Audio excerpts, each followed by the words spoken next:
Bonjour tout le monde.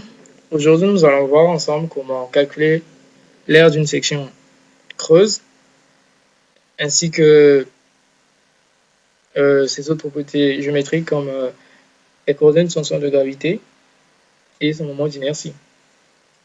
Alors ici, j'ai sur mon schéma la section d'une poutre ayant deux alvéoles, autrement dit deux creux. J'aimerais calculer l'aire de cette section creuse ainsi que la position de son centre de gravité et son moment d'inertie. Alors, s'il ne s'agit que de calculer l'aire, la méthode la plus simple consiste à aller sur utilitaire, mesurer R. Alors ici, je vais choisir l'aire globale. Ensuite, je vais soustraire de cette aire les deux alvéoles pour obtenir l'aire de la section creuse. Donc ici, je vais entrer, ajouter.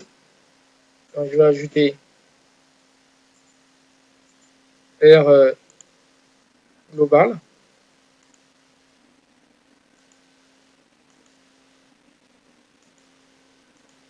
Dès qu'on arrive au point initial, on fait entrer.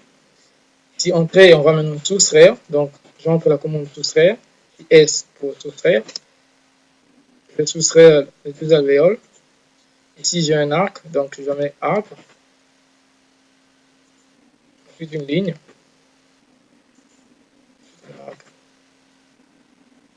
Voilà, entrer. Pour passer au deuxième alvéole.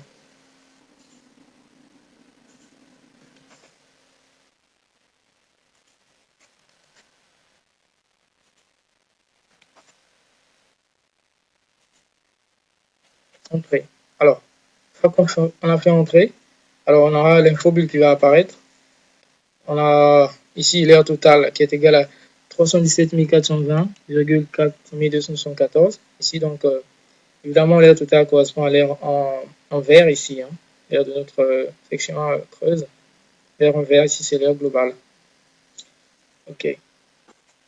Maintenant, pour trouver sa position, pour trouver les coordonnées de son centre de gravité ainsi que son moment d'inertie, il faudrait avant tout créer ce qu'on appelle par les régions. Les régions, d'accord? Ici, les régions, ça veut dire quoi? Vous voyez ici, jusqu'ici, ma section est un assemblage, je dirais, de plusieurs objets, donc de plusieurs lignes ici. Alors, moi, je vais faire ce que je vais le rendre, je vais faire ce que ça puisse devenir un seul objet. D'accord? Alors, pour faire cela, on va entrer la commande région. Région. On sélectionne toute la section. On fait entrer. Et voilà, lui, il a créé ici, vous voyez, trois régions créées. Alors, trois régions créées, pourquoi? Parce que lui, il crée ce qu'il considère comme région, c'est les contours fermés. D'accord? Les contours fermés. Vous voyez, ici, on a trois contours fermés, c'est pour ça qu'il y a trois régions. Donc, le premier contour, le deuxième, le troisième. Voilà, ici, on a trois régions. Maintenant, je veux que ça devienne un seul objet. Donc, ici, j'ai trois objets. Donc, pour continuer, ici, il faudrait faire quoi? Il faudrait donc soustraire ces deux alvéoles de cette région pour que ça puisse devenir un seul objet. D'accord? Donc, une seule région sont ces deux alvéoles. Donc, ici, je vais donc soustraire les deux alvéoles de cette région. Donc, je vais entrer la commande soustraction. Soustraction, donc je choisis l'objet duquel je vais soustraire les deux alvéoles. Ensuite, entrer, je choisis les deux alvéoles que je ne veux pas. Voilà. Donc ici, une fois, vous voyez que si je place mon curseur sur l'objet, n'importe où, tu vois que tout l'objet sera en surveillance. C'est pour dire qu'il n'y a qu'un seul objet qui existe. Donc, il est devenu un seul objet. Alors, quand on arrive à ce stade, on peut maintenant trouver les coordonnées de son centre de gravité ainsi que son moment d'inertie et les autres propriétés d'ailleurs, et l'air par exemple.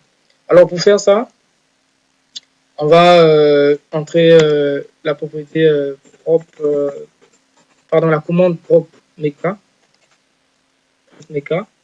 On choisit, non, pardon, Donc méca. Ensuite, on choisit l'objet. Et entrée. Voilà, ici, donc, il y aura une fenêtre qui va apparaître, qui va nous afficher tous les détails qu'on veut savoir. Par exemple, ici, on a l'air. Voilà, l'air qu'on avait calculé au début, 317 420,4274. On a ici les coordonnées du centre de gravité. Hein, les coordonnées du centre de gravité sont X et sont Y. On a ici le moment d'inertie, les deux par rapport aux deux axes. Le moment d'inertie par rapport à l'axe X et Y. Et les autres moments. Et les autres trucs. Voilà. Donc voilà comment calculer l'aire d'une section creuse ainsi que ses autres propriétés géométriques comme le moment d'inertie et les coordonnées de son centre de gravité. Merci.